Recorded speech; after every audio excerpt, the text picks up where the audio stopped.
साथियों नमस्कार। इसमें मैं दुर्गा पार्क सलोरी पर हूँ। यहाँ पे युवा मंच के प्रदेश अध्यक्ष बड़े भाई अनिल सिंह जी हैं। आज जो है कि इन्होंने यूपी टेट की जो फीस वृद्धि और ये आगामी जो विज्ञापन टीजीटी का आने वाला है, जो टेट का मुद्दा जोर शोर से गर्म पकड़ा हुआ है, उसी पर इनसे हम बात करेंगे। क्या मुद्दे हैं इनके और क्यों यहाँ पर जो है मीटिंग रखी गई। सर आपका बहुत स्वागत है। देखिए, सबसे पहले जैसा कि आप लोग जानते हैं कि प्रयागराज में एक बड़ी आबादी गरीब प्रतियोगियों की होती है। और अगर देखा जाए तो सरकार का पूरा निशाना गरीब बेरोजगारों पर ही होता है। सरकार क्या करती है कि अब आप देखिए कि इसके पहले परीक्षा नियामक प्राधिकारी कार्यालय के द्वारा टेट की परीक्षा संपन्न कराई जा रही है और वहाँ सिर्फ 400 रुपये लिया जाता था। उसके बाद फिर 2021 में 600 रुपये फीस बढ़ा। तो अब आप समझिए कि 600, 400 और इस बार जो भारी भरकम आयोग सरकार ने बनाया, शिक्षा सेवा चयन आयोग, उसमें इन्होंने 1000 रुपये शुल्क। और मुझे नहीं लगता है कि 1000 रुपये जो शुल्क सरकार ले रही है या आयोग ले रहा है, ये छात्रों से लिया और इस पर मैं बहुत साफ शब्दों में क्लियर कहना चाहूँगा कि यह केवल और केवल बेरोजगारों के साथ, गरीब परिवारों के साथ अन्याय है। सरकार यह चाह रही है कि अगर बेरोजगार आवेदन नहीं कर पाएगा तो हम ये जो आंकड़ा पेश करते हैं बेरोजगारी का, शायद उसे कम कर सकें। जबकि सरकार को पता है कि 2021 में लगभग 24 लाख से अधिक टेट का आवेदन हुआ था, जिसका पेपर लीक हुआ, फिर उसको 22 में संपन्न कराया गया। तो हमारी सरकार से हमने कई बार आयोग को भी ज्ञापन दिया, मुख्यमंत्री जी, राज्यपाल और यहाँ तक कि मैंने प्रधानमंत्री को भी पत्र भेज करके कहा कि ये बेरोजगारों पर एक अधिक दबाव है, आर्थिक जो है हरासमेंट, इसको कम किया जाए, लेकिन कम नहीं किया गया।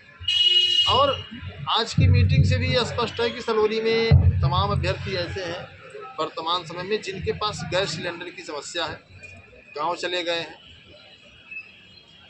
क्योंकि छोटे सिलेंडर में गैस उनको नहीं मिल पा रही। तो संख्या थोड़ा सलोरी में, क्या पूरे प्रयागराज में ही कह लीजिए, सलोरी की मैं बात नहीं करूँगा, पूरे प्रयागराज की ये दशा है कि बच्चों की संख्या कम हो गई। अब जो टीजीटी पीजीटी का मामला है कि तमाम साथी लगातार अफवाह फैला रहे हैं कि टीजीटी पीजीटी में टेट लागू हो जाएगा, बड़ी समस्या होगी। हमें इसका बहुत से लोग ये सवाल बड़ा लंबा सवाल है। तो मैंने बहुत स्पष्ट कल भी मैंने बताया था और आज फिर मैं दिनेश जी के माध्यम से और अवनीश जी के माध्यम से जो है मैं बताना चाहूँगा कि बहुत ज़्यादा घबराने की जरूरत नहीं है। स्पष्ट रूप से बता दूं कि उत्तर प्रदेश लोक सेवा आयोग जो GICLT की भर्ती कर रहा है वह 9 और 10 के लिए कर रहा है और बाकायदा कोर्ट ने कहा कि आप एक शॉर्ट नोटिस जारी करके बताइए कि भर्ती हम 9 और 10 के लिए कर रहे हैं। तो कहीं ना कहीं टीजीटी भी 9 और 10 की कक्षाओं को पढ़ाने के लिए शिक्षक नियुक्त होते हैं, तो यहाँ भी नियमता नहीं लगना चाहिए। रही बात संशोधन की कि संशोधन करके तब जो है टेट लगाया जाए, तो टेट बहुत बड़ा इशूज नहीं है कि अगर इसको लगा देंगे तो हम बहुत विद्वान शिक्षक पैदा कर देंगे।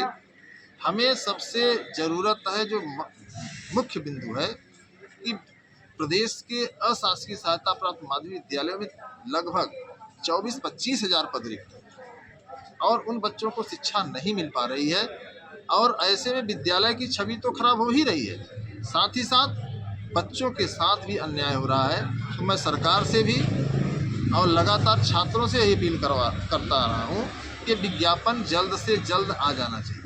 जितनी जल्दी विज्ञापन आ जाएगा उतनी जल्दी शिक्षकों का चयन हो जाएगा। और आप देख ही रहे हैं कि अप्रैल का महीना शुरू हो गया है और इस अप्रैल के महीने में बच्चे विद्यालय जाना शुरू कर दिए हैं, लेकिन जब शिक्षक ही नहीं रहेगा विद्यालय में तो बच्चे जाएंगे कहाँ। यही कारण है कि जो तमाम प्राइवेट सेक्टर में विद्यालय हैं उनको बढ़ावा मिल रहा है और सरकारी सेक्टर को सरकार धीरे धीरे ध्वस्त कर रही है। तो हमारी सरकार से गुजारिश भी है, अपील भी है कि सरकार सरकारी व्यवस्थाओं को मजबूत रखे। आपने देखा होगा BSNL की एक कंपनी थी, उसे पूरा सरकार ने अडानी अंबानी के सहयोग से ध्वस्त कर दिया। तो ये सब चीज़ें गलत हैं और मैं यही चाहूँगा कि सरकार जो है चीज़ों को गंभीरता से ले और तत्काल टीजीटी, पीजीटी, असिस्टेंट प्रोफेसर का विज्ञापन का निकाले हैं। विज्ञापन जारी करे। साथ ही साथ ये जो मुझे इस बात का भी डर है कि टीजीटी, पीजीटी का भी ये लोग धन उगाही जरूर करें। जी जी। ये भी जो है इसमें भी फीस बढ़ेगी। तो मुझे ऐसा लगता है तो कहीं ना कहीं ये सरकार की गलत नीतियां हैं। आम बेरोजगारों को लूटने का, ठगने का जो है सरकार ने पूरा सिस्टम बना दिया है। मैं तो देखता हूँ कि अपराधी पुलिस नहीं पकड़ पाती है, लेकिन चौराहे चौराहे पर हेलमेट अगर आदमी नहीं लगाया तो वहाँ पुलिस खड़ी रहती है। ये हमारे देश की दशा हो गई है। इस पर बहुत ज़्यादा हम नहीं कहना चाहिए, लेकिन सरकार से यही है कि बेरोजगारों को लूटना बंद करे और जो उचित हो उसी कार्य को करे तो ज़्यादा बेहतर। तो और जो है आज आपका जो प्रमुख मांग है, जो अभी विज्ञापन आया हुआ है यूपीटेट का फॉर्म का फ़ी जो अचानक 2000 हो गया। अच्छा पहले एक पेपर का 600 था, 2 पेपर का 1000, अब एक पेपर का 1000, 2 पेपर का 2000 हो गया है। और सीटेट में एक पेपर का 1000, 2 पेपर का 1200 है। लेकिन इन्होंने मतलब दुगना वृद्धि किया। दुगुना भाई, भारी भरकम आयोग है ही। और सरकार भारी भरकम के नाम पर भारी भरकम धन वसूल रही है। इसको क्या कहा जा सकता है? आप समझदार हैं, पढ़े लिखे हैं। जैसे और इस समय एलटी की जो प्री की परीक्षा हुई है, बहुत से छात्रों के मन में भय सता रहा है। क्या जो हम लोग एलटी की प्री की परीक्षा दे करके जो मेंस में क्वालिफाई हुए हैं, जो मेंस की परीक्षा तैयारी कर रहे हैं, क्या एलटी मेंस में टेट लागू हो जाएगा? क्योंकि उनके दिमाग में भय पैदा हो गया 2000। नहीं सर, मैं एक बात बताऊँ, ये कुछ ऐसे साथी हैं, उन्होंने भ्रामक खबरें फैला दिया है कि हम एलटी में नहीं लगा पाएँ, लेकिन टीजीटी 2022 में और टीजीटी जो लगे हम यहाँ पे अब टेट लगा के ही मानेंगे। कुछ लोगों का मैंने मैसेज देखा। भ्रम फैलाने वाले, गुमराह करने वाले, एक समय सोशल मीडिया का दौर चल रहा है और सोशल मीडिया के दौर में आप किसी भी एंगल में देखिए तो ज़्यादातर चीज़ें जो है अफवाह हो जाती है। तो अफवाह फैलाने वालों से थोड़ा सा लोगों को बचना पड़ेगा। आप देखिए ना, हमारे प्रधानमंत्री के 2 करोड़ रोजगार, गैस सिलेंडर मिल रहा है, डीजल पेट्रोल पंप पर लाइन लगाए थे तो सरकार कह रही थी कि अफवाह फैलाने वालों पर कार्रवाई की जाएगी। हालांकि स्थितियां सुधरी, लेकिन ये कह रहे हैं कि कुछ नहीं, कमी है, ये नहीं है।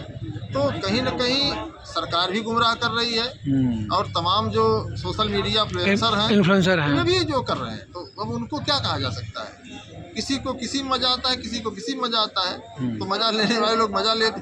आपको बता दें कि तमाम लोग ऐसे हैं। अभी आप एक घटना सुना होगा कि एक व्यक्ति ने भगवान के पास लेटर लिखा था, जबकि उनको पता है कि भगवान कहीं नहीं है। अगर भगवान होते तो ये तमाम जो समस्याएं आ रही सब उसका समाधान हो गया होता। भाई आस्था के लिए, अपने मन के संतोष के लिए हम लोग सबको मानते हैं।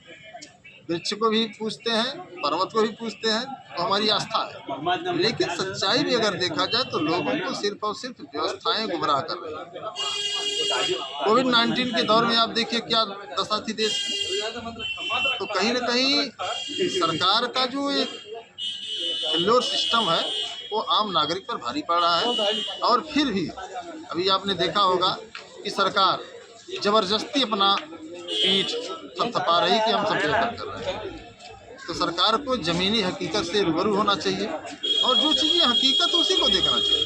सरकार कहते हैं भ्रष्टाचार मुक्त व्यवस्था कर रहे हैं, लेकिन ऐसा कोई पेपर नहीं जहाँ भ्रष्टाचार न हो। जी तो सर, इन कुछ चीज़ों को हम लोग नहीं कहना चाहते कि चलो जो है चल रहा है छात्रों को। अभी आपने देखा होगा कि लोक सेवा आयोग BDO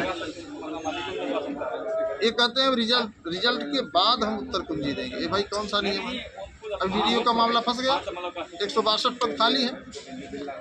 तो जितनी भी जो है समस्याएं हैं, सरकार को उस पर गंभीरता से विचार करना चाहिए और सही निर्णय लेना चाहिए तो ज़्यादा बेहतर होगा। अब सरकार ने 2-2 हज़ार रुपये सोचिए कि टेट के आवेदन, जिससे नौकरी भी नहीं मिलेगी, यह पात्रता परीक्षा है। और मुझे 100% मैं उम्मीद के साथ कह सकता हूं कि टीजीटी में भी, पीजीटी में भी, असिस्टेंट प्रोफेसर में भी, प्राथमिक शिक्षक भर्ती में भी ये लोग धन उगाही का पूरा एकदम स्ट्रक्चर तैयार कर दिया और सबको भरना पड़ेगा। वही कहा गया है ना कि आज हमारी बारी है तो कल आपकी बारी आएगी। ठीक सर।